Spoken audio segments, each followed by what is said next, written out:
اعوذ باللہ من الشیطان الرجیم بسم اللہ الرحمن الرحیم۔ آج 3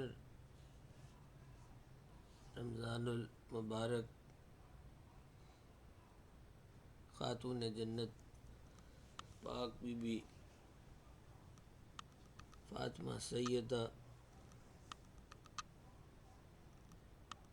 طاہرہ حضرت فاطمہ علیہ السلام آپ کی شہادت کا دن ہے۔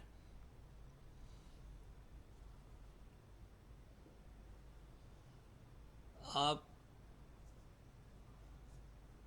خاتون جنت بھی ہیں اور نبی کریم صلی اللہ علیہ وآلہ وسلم کی چھوٹی صاحبزادی ہیں۔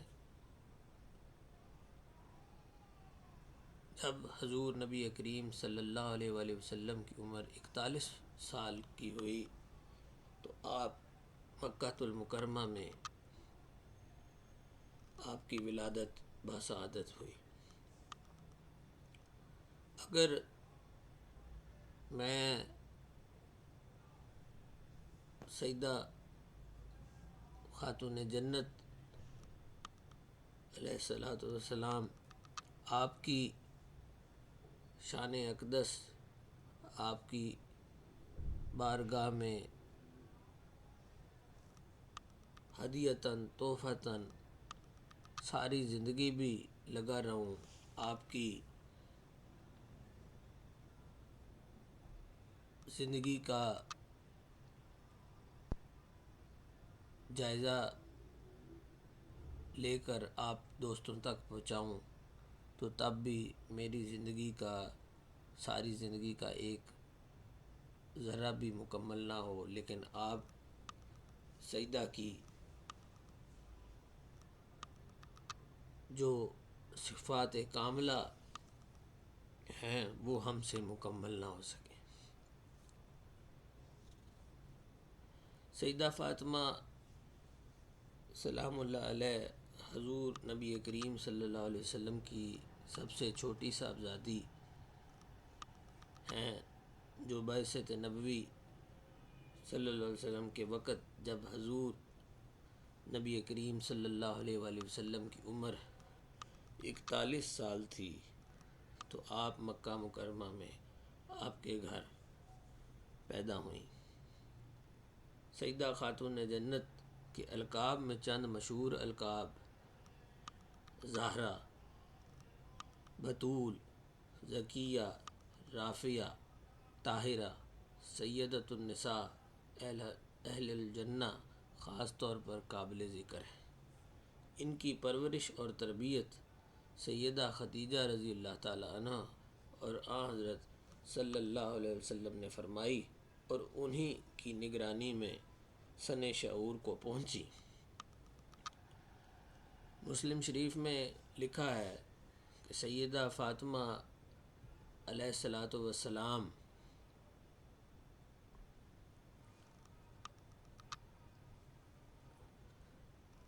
جب چلتی تھیں تو آپ کی چال ڈھال میں اپنے والد امام الانبیاء نبی کریم صلی اللہ علیہ وآلہ وسلم کے بالکل مشابہ ہوتی تھی۔ حضور کے ساتھ ام المومنین سیدہ عائشہ صدیقہ رضی اللہ تعالیٰ عنہ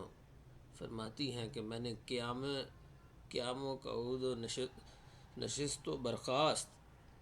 عادات و اطوار میں حضرت فاطمہ علیہ السلام سے زیادہ آپ کے مشابہ کسی کو نہیں دیکھا۔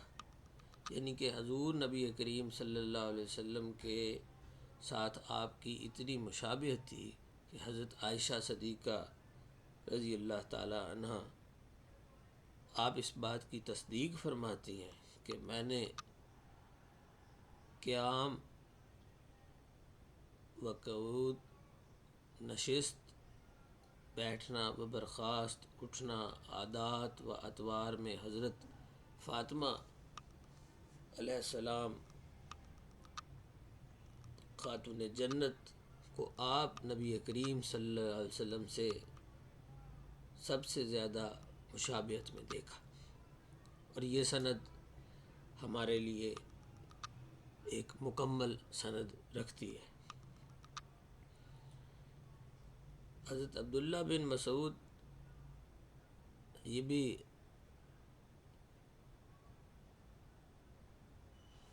جو میں واقعات کا ذکر کر رہا ہوں، میں یہ جو ہے روایت جو ہے وہ مسلم شریف سے میں آپ تک پہنچا رہا ہوں، جو کہ ایک مستند روایت ہے۔ کچھ لوگوں کو اس پہ اختلاف ہوگا، تو اختلاف رائے کا حق ہر بندہ رکھتا ہے، اس پہ کوئی ایسی بات نہیں ہے۔ تو میں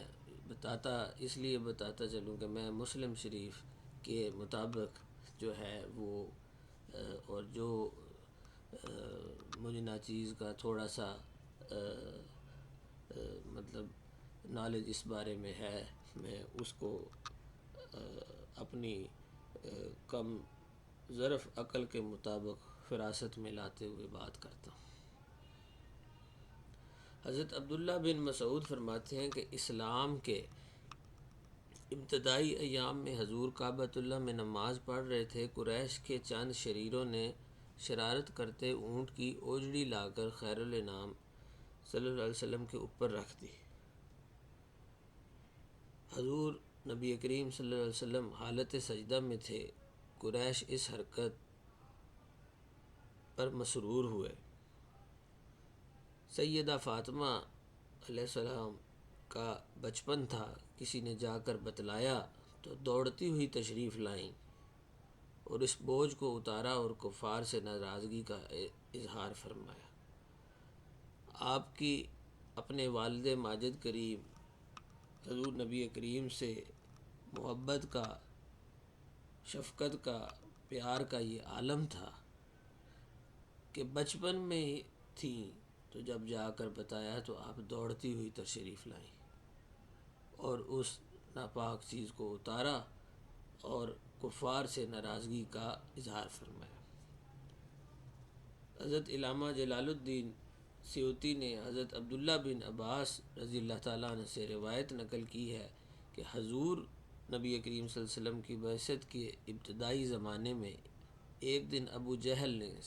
حضرت سیدہ فاطمہ کو کسی بات پر تھپڑ مارا۔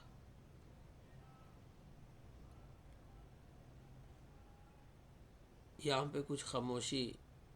اختیار ہر مومن کا کام ہے کہ ایسے واقعات جب سامنے آئیں تو عذرائے ادب اور تکلیف کے، اگر مومن ہے تو اسے تکلیف ضرور ہوگی، تو یہاں پہ تھوڑی سی خاموشی آ جاتی ہے کہ ایک دن ابو جہل نے حضرت سیدہ فاطمہ کو کسی بات پر، جو میں نے پہلے کہا ہے، وہ کیا، میری جسارت نہیں پڑتی کہ میں دوبارہ اس لفظ کو دہراؤں، تو آپ کم سن سیدہ روتی ہوئی سید الاولین والآخرین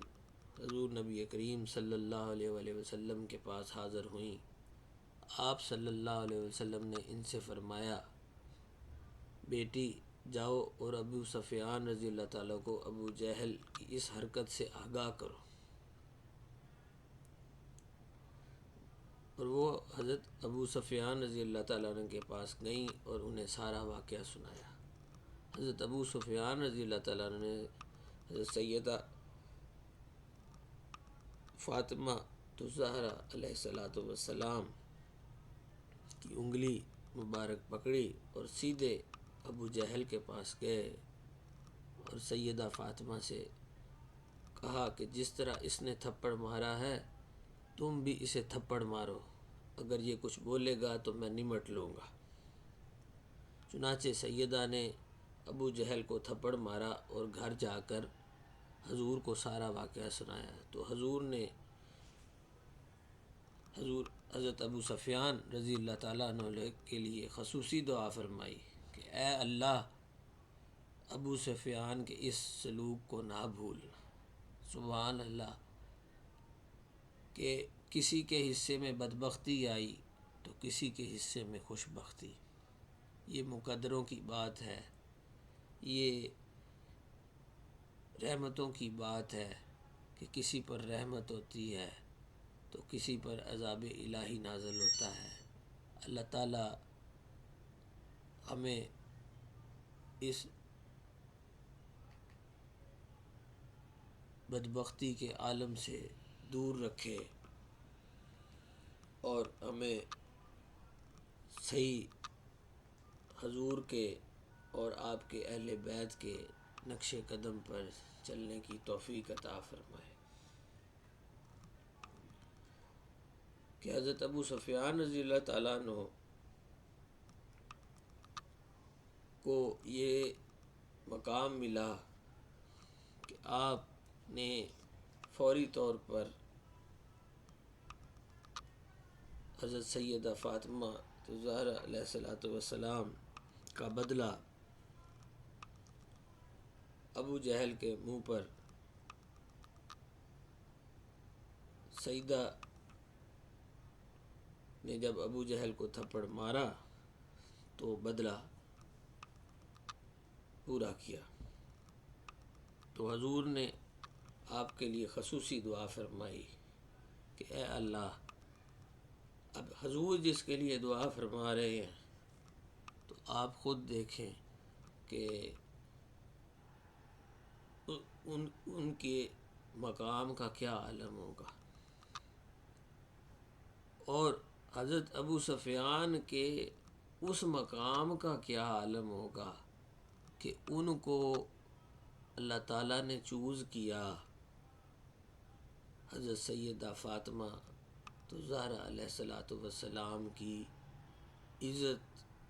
کے اوپر حرف نہ آنے کے لیے۔ کتنا مقام ہے حضرت ابو سفیان کا اس بات پہ کہ ان کو حضور نبی کریم صلی اللہ علیہ وسلم نے سیدہ خاتون جنت کی عزت پر حرف نہ آنے کے لیے ابو جہل سے نمٹنے کے لیے چوز کیا اور دعا فرمائی اے اللہ ابو سفیان کے اس سلوک کو نہ بھولنا۔ سبحان اللہ۔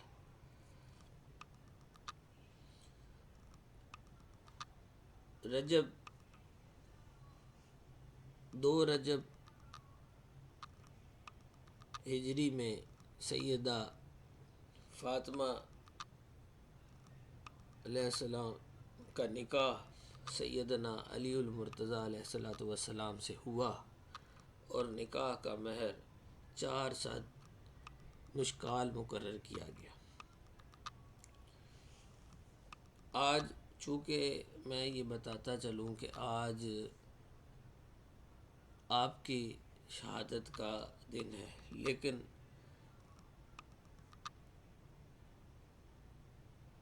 آپ کی صفات سے، آپ کی ذات برکات سے جو چیزیں جڑی ہوئی ہیں ان کا تقابلی جائزہ لینا بھی ضروری ہے، تاکہ اور بتانا بھی ضروری ہے کہ آپ کی پیدائش کب ہوئی، کہاں ہوئی، کس سن میں ہوئی، حضور نبی کریم صلی اللہ علیہ وسلم کی عمر اس وقت کتنی تھی، کیا کیا واقعات پیش آئے، تو ہم ان کا ذکر خیر کر کے ہی شاید اللہ تعالیٰ ہمارے گناہوں کو مٹا دے، ورنہ ہمارے میں ایسا کوئی وصف نہیں، میں نہیں سمجھتا کسی عالم کو۔ ویسے تو تقریباً تمام علماء کرام اس بات پر متفق ہیں کہ ہم اہل بیت کی محبت سادات اکرام کی اطاعت اور ان سے محبت میں اپنی زندگی گزاریں تو یہی ہمارے لیے آخرت میں بہترین اعمال ہے۔ ہاں، ضروری ہے شریعت پر پابند ہونا، لیکن اس کے ساتھ ساتھ شریعت جن کے گھر کی ہے ان کے ساتھ بھی پابند ہونا اس سے زیادہ ضروری ہے۔ ان کے پابند ہوں گے، ان کے نام لیوا ہوں گے، ان کے خدمت گزار ہوں گے تو پھر ہمیں اللہ رب العزت اپنے کرم سے شریعت کی طرف بھی ہمارا قدم اٹھائے گا اور ہم خود بخود شریعت کے احکامات پر عمل کرنا شروع کر دیں گے۔ اور اگر ہمارے اندر عشق رسول اللہ موجود نہیں ہوگا، ہمارے اندر عشق اہل بیت موجود نہیں ہوگا، ہمارے اندر سادات اکرام کا ادب موجود نہیں ہوگا تو کیسے ممکن ہے کہ شریعت ہمارے اندر سما جائے؟ اور اگر سما بھی جائے تو اللہ تعالی ہمیں اس کا کیا اجر عطا فرمائے گا، جبکہ جن کا دین ہے اللہ تعالیٰ نے جنہیں ہمارے لیے باعث رحمت بنا کر بھیجا، ہم اگر ان کو ہی تسلیم نہیں کریں گے، محبت نہیں کریں گے۔ 2 رجب ہجری میں سیدہ فاطمہ خاتون جنت کا نکاح سیدنا علی المرتضیٰ علیہ السلام سے ہوا، اور نکاح کا مہر آپ کو بتایا 4 صد مشکال مقرر کیا گیا۔ نکاح کے وقت سیدنا علی المرتضیٰ شیر خدا کی عمر کچھ روایات میں آتا ہے کہ 21 سال تھی، کچھ روایت کے مطابق 24 برس تھی،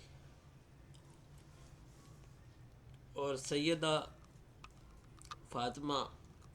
خاتون جنت علیہ الصلاۃ والسلام کی عمر مبارک ایک روایت کے مطابق 15 سال اور کچھ روایت میں 18 یا 19 سال کی تھی۔ اس نکاح کی تقریب میں جید صحابہ اکرام کی بڑی تعداد شریک تھی۔ سیدنا ابو بکر صدیق رضی اللہ تعالیٰ عنہ، سیدنا عمر فاروق رضی اللہ تعالیٰ عنہ، سیدنا عثمان غنی رضی اللہ تعالیٰ عنہ و دیگر صحابہ شامل تھے۔ تو نبی پاک صلی اللہ علیہ وآلہ وسلم نے فرمایا کہ فاطمہ جنت کی عورتوں کی سردار ہے۔ یہ بات آپ نے جید صحابہ اکرام کی بڑی تعداد میں جو شریک تھے، جن میں سر فہرست حضرت سیدنا ابو بکر صدیق رضی اللہ تعالیٰ عنہ، حضرت سیدنا عمر فاروق رضی اللہ تعالیٰ عنہ، حضرت سیدنا عثمان غنی رضی اللہ تعالیٰ عنہ و دیگر صحابہ شامل تھے، جس میں آپ نے یہ فرمایا کہ فاطمہ جنت کی عورتوں کی سردار ہے۔ سبحان اللہ، الحمدللہ کہ ہماری شفاعت کا باعث، ہمارے تمام مومنات کی شفاعت کا باعث حضور صلی اللہ علیہ وآلہ وسلم نے اپنی بیٹی کو جنت کی عورتوں کا سردار بنا کر ہمیں یہ شرف بخشا، اور فرمایا کہ فاطمہ سب سے پہلے جنت میں داخل ہوں گی۔ اس کا مطلب یہ ہوا کہ آپ کا مقام عالی قدر اتنا زیادہ ہے کہ جیسے میں نے شروع میں یہ عرض کی کہ میں ساری زندگی بھی لگا رہا ہوں، تو میں آپ کی زندگی مبارک، آپ کے معاملات زندگی دینی و دنیاوی پہ اگر روشنی ڈالتا رہوں تو نامکمل ہوگا۔ میری زندگی ختم ہو جائے گی، لیکن آپ کی رحمتیں اور آپ کی حسن سلوک کی باتیں ختم نہیں ہوں گی۔ صحیح بخاری میں ایک اور روایت ہے کہ نبی کریم صلی اللہ علیہ وسلم فرماتے ہیں کہ فاطمہ خواتین امت کی سردار ہیں۔ سیدہ خاتون میرے جگر کا ٹکڑا ہے، جس نے اسے تنگ کیا اس نے مجھے تنگ کیا۔ یہاں پہ ہمیں اس بات پہ اپنے ایمان کو مضبوط کرنا چاہیے کہ جو لوگ یا اس بات کو یہ کہتے ہیں کہ یہ سمجھتے ہیں کہ ہم بھی وہی ہیں وہ بھی وہی ہیں، نہیں، ان کو یہاں پہ حضور نبی کریم صلی اللہ علیہ وسلم کا حکم سامنے رکھنا چاہیے کہ آپ امت کی سردار ہیں، خواتین امت کی سردار ہیں اور میرے جگر کا ٹکڑا ہے۔ اور جو جگر کا ٹکڑا ہوتا ہے، ہم جیسے کمی ہمارا کوئی بچہ ہو، بیٹا ہو، بیٹی ہو، ہماری اولاد جیسے کہ، تو ہم اس کو جگر کا ٹکڑا کہتے ہیں، تو تھوڑی سی تکلیف آ جائے تو ہمیں کتنی تکلیف پہنچتی ہے۔ تو آپ غور کریں کہ جس نے آپ کو تنگ کیا، آپ نے فرمایا حضور نبی کریم صلی اللہ علیہ وسلم نے کہ جس نے انہیں تنگ کیا اس نے مجھے تنگ کیا۔ اللہ تعالی ہمیں اس بدبختی سے باز رکھے۔ اور جس نے مجھے تنگ کیا، آگے سے آپ نے فرمایا کہ جس نے انہیں تنگ کیا اس نے مجھے تنگ کیا، اور جس نے مجھے تنگ کیا اس نے گویا اللہ کو تنگ کیا۔ یعنی کہ اللہ تعالیٰ یہاں پہ یہ بھی بات ان لوگوں کے لیے، ان دوستوں کے لیے نصیحت ہے کہ وہ خدا تو نہیں مگر خدا سے جدا بھی نہیں۔ کہ نبی پاک صلی اللہ علیہ وسلم کے جگر کا ٹکڑا اگر تنگ ہوا تو نبی کریم صلی اللہ علیہ وسلم تنگ ہوں گے۔ اگر نبی کریم صلی اللہ علیہ وسلم تنگ ہوں گے تو اللہ تعالیٰ کو تنگ کیا جائے گا۔ تو اللہ تعالیٰ کو تنگ کرنا عذاب الہی کو آواز دینے کے مترادف ہے۔ حضور آقا نامدار حضرت محمد مصطفیٰ صلی اللہ علیہ وسلم نے حضرت علی المرتضیٰ شیر خدا اور سیدہ خاتون جنت کے درمیان خانگی امور کی تقسیم اس طرح فرمائی کہ سیدہ فاطمہ خاتون جنت اندرون خانہ سارا کام سر انجام دیں گی، اور حضرت علی المرتضیٰ مشکل کشا شیر خدا بیرون خانہ کے فرائض سر انجام دیں گے۔ سرکار دو عالم غزوہ احد میں زخمی ہوئے تو حضور نبی کریم صلی اللہ علیہ وسلم کے زخموں کی مرہم پٹی کا بے مثال کارنامہ سر انجام دینے والی شخصیت وہ ہے جن کی شہادت کا آج دن ہے۔ سیدہ فاطمہ الزہرا علیہ الصلوۃ والسلام خاتون جنت، سیدہ طاہرہ عابدہ زاہدہ۔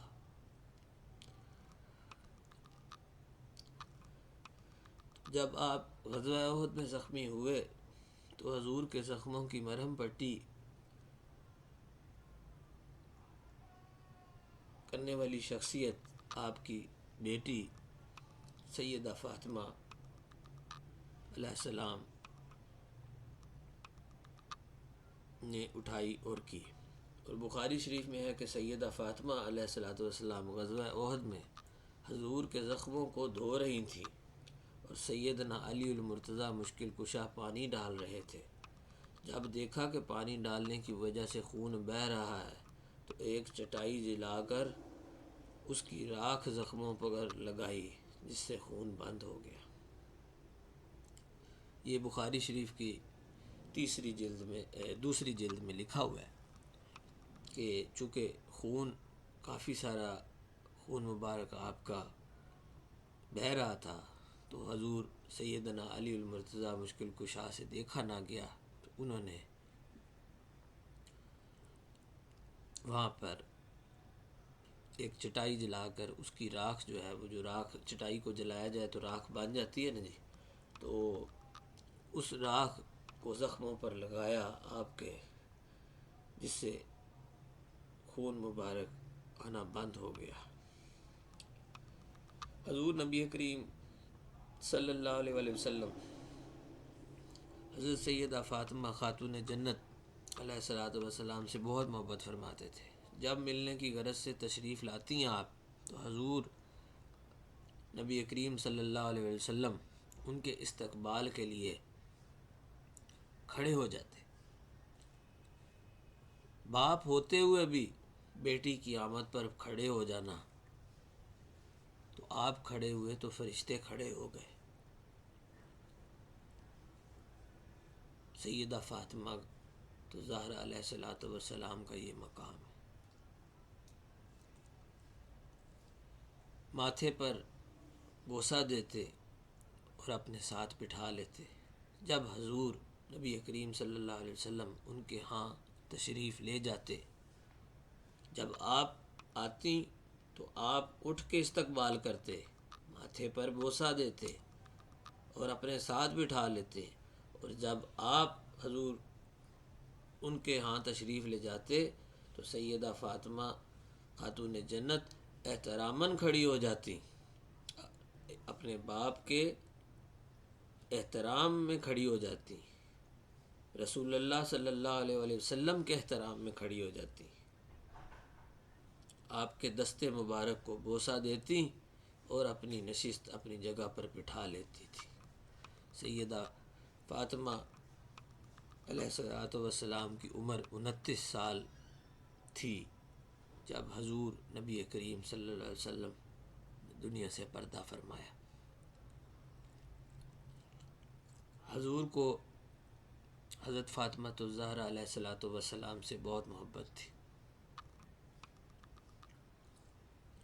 کیونکہ اب صرف اولاد میں وہی حیات تھی۔ حضور نے وصال سے ایک دن قبل بلایا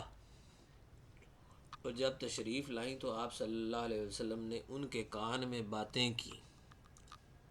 سیدہ خاتون جنت آپ دیدہ ہو گئی۔ حضور کے وصال کا جب دن تھا، آپ کے پردہ کرنے کا دن تھا، اس سے ایک دن پہلے آپ نے سیدہ خاتون جنت کو اپنے پاس بلایا اور ان کے کان میں باتیں کی، جس پر سیدہ آپ دیدہ ہو گئی۔ پھر بلا کر کان میں کچھ کہا تو ہنس پڑی، اور جب تشریف لائیں تو آپ صلی اللہ علیہ وسلم نے ان کے کان میں باتیں کیں اور آپ دیدہ ہو گئیں، اور جب پھر بلا کر کان میں کچھ کہا تو ہنس پڑی۔ جب سیدہ فاطمہ الزہرا علیہ الصلوۃ والسلام خاتون جنت سے حضرت عائشہ صدیقہ رضی اللہ تعالی عنہا نے پوچھا کہ حضور نبی کریم صلی اللہ علیہ وسلم نے کیا فرمایا تھا، تو آپ فرمانے لگیں کہ پہلی دفعہ آپ صلی اللہ علیہ وآلہ وسلم نے فرمایا کہ میں اسی حالت میں انتقال کروں گا تو مجھے رونا آ گیا، اور دوسری دفعہ فرمایا کہ میرے خاندان میں سب سے پہلے تم ہی مجھے آ کر ملو گی تو میں ہنسنے لگی۔ سبحان اللہ۔ یہ صحیح بخاری کی جلد نمبر 2 صفحہ نمبر 637 کی روایت ہے۔ روایت کا ذکر اس لیے ساتھ ساتھ کرتا چلا جاتا ہوں کہ مختلف مکتبہ فکر کے لوگ مختلف چیزوں سے اختلاف رکھتے ہیں کہ یہ چیز تب ہوئی، یہ چیز تب نہیں ہوئی، یہ چیز ایسے نہیں تھی، ایسے تھی۔ تو میں تو یہاں پہ صرف اتنی گزارش کروں گا کہ ہمیں آپ کو ماننے میں کسر نہیں چھوڑنی چاہیے، آپ کے دکھ میں دکھی ہونا چاہیے، آپ کے سکھ میں سکھی ہونا چاہیے۔ یہ روایات، یہ معاملات تو اپنی جگہ ہیں، لیکن ان روایات کو تھامنا چاہیے جو روایات، اور ان کو روایات کو تصدیق کے ساتھ تھامنا چاہیے جو روایات واقعی روایات صحیح ہو۔ یہ نہیں کہ کسی کا ملبہ کسی پہ، کسی کا ملبہ کسی پہ۔ خیر، بات کہیں اور جاتی ہے۔ ہم بات کر رہے ہیں سیدہ خاتون جنت آپ کی زندگی مبارک کے چند ایک حالات جو تھوڑا سا ٹائم میں مسکین بندہ دے سکوں۔ تو آپ فرماتی ہیں کہ جب حضرت عائشہ صدیقہ رضی اللہ تعالیٰ نے پوچھا کہ حضور نبی کریم صلی اللہ علیہ وسلم نے کیا فرمایا تھا کہ آپ پہلے روئیں اور پھر ہنسنے لگ پڑیں، تو آپ نے فرمایا کہ پہلی دفعہ آپ نے فرمایا کہ میں اسی حالت میں اگر جب دنیا سے پردہ فرماؤں گا تو مجھے رونا آ گیا۔ تو دوسری دفعہ آپ نے فرمایا کہ میرے خاندان میں سب سے پہلے تم ہی مجھے آ کر ملو گی تو میں ہنسنے لگی۔ حضور کے پردہ کرنے پر نہایت درد و سوز کے عالم میں فرمایا تھا، مجھ پر حضور سیدہ فاطمہ خاتون جنت نے فرمایا، نہایت درد و سوز کے عالم میں مجھ پر مصیبتوں کے اس قدر پہاڑ ٹوٹ پڑے ہیں کہ اگر یہ مصیبتوں کے پہاڑ دنوں پر ٹوٹتے تو دن بھی رات بن جاتے۔ اللہ اکبر۔ یعنی کہ دن چاندنی سے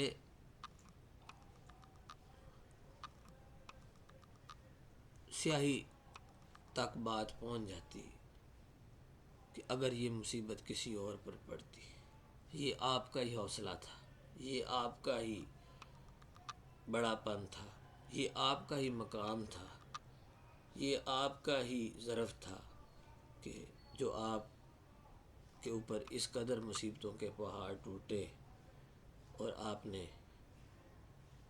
اللہ اور اللہ کے رسول پر توکل رکھتے ہوئے اس بات پر قائم رہی۔ سیدہ فاطمہ زہرا خاتون جنت نے وصیت فرمائی تھی حضور سیدنا علی المرتضیٰ شیر خدا علیہ الصلاۃ والسلام کو کہ میرا جنازہ رات کے وقت اٹھایا جائے تاکہ اس پر غیر مردوں کی نظر نہ پڑے۔ سیدہ کو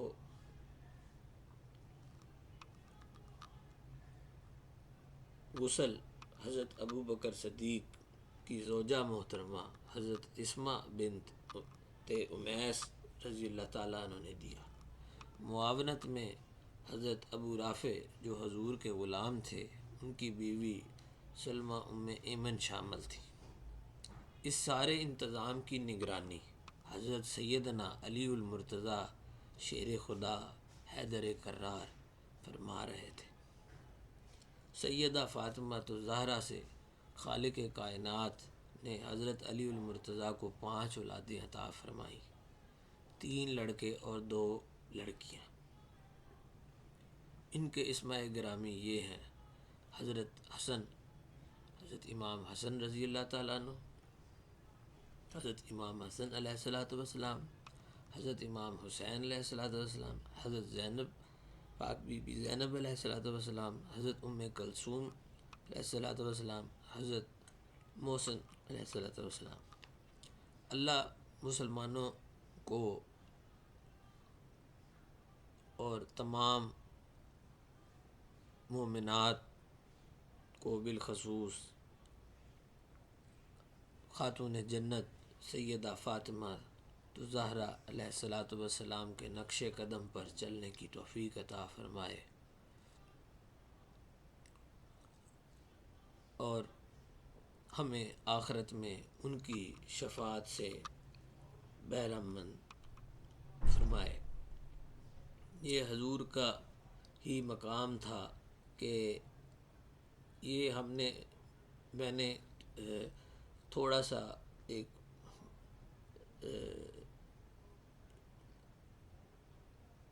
تھوڑی سی ترتیب بیان کی ہے، عرض کی ہے، پھر انشاءاللہ کسی موقع پر، چونکہ تاریخ کے اوراق بڑے گرد آلود ہیں ان معاملات پہ، تو ان پہ ایک ایک کر کے انشاءاللہ روشنی ضرور ڈالوں گا، جتنی میری اوقات ہے، جتنی میری جسارت ہے، جتنی میری عقل ہے، جتنی میری فہم ہے، ناقص العقل آدمی ہوں، جتنی میری، یہ تو میرے پیر کا کرم ہے، حضور خواجہ خواجگان حضرت خواجہ غلام نصیر الدین نصیر چشتی نظامی چاچڑوی سیالوی رضی اللہ تعالیٰ عنہ کا، کہ ان کے کرم سے یہ ڈیوٹی سر انجام ہو جائے۔ آپ دوست دعا فرمائیں۔ تو یہ تو ایک تھوڑا سا جائزہ آپ کی ولادت اور آپ کی شہادت تک اور کا لیا ہے۔ باقی اس کے درمیان میں جو آپ کی زندگی گزری، آپ کے اوصاف، مختلف واقعات، آپ پر جو رحمتیں اللہ تعالیٰ کی طرف سے نازل ہوئیں اور جو زحمتیں لوگوں کی طرف سے آپ کو اٹھانا پڑیں، ان پہ ایک ایک کر کے روشنی ڈالیں گے۔ اللہ تعالیٰ مجھے اور آپ کو حضرت امام حسن، حضرت امام حسین کریمین، مولا علی مرتضیٰ مشکل کشا شیر خدا اور تمام اہل بیت اطہار اور سادات اکرام کے صدقے میں حضرت مولا غازی عباس علمدار علیہ الصلوۃ والسلام کے صدقے آپ کے اسوہ حسنہ پر چلنے کی توفیق عطا فرمائے، اور ان کی محبت کا دامن ہمارے ہاتھ سے نہ چھوٹے۔ یہی ہمارے پاس زندگی میں آخرت کا سرمایہ ہے، وگرنہ ہمارے پاس کچھ نہیں۔ میرے پاس تو کچھ نہیں، کسی اور کے پاس ہو تو میں کچھ کہہ نہیں سکتا۔ جزاک اللہ۔ السلام علیکم ورحمۃ اللہ وبرکاتہ۔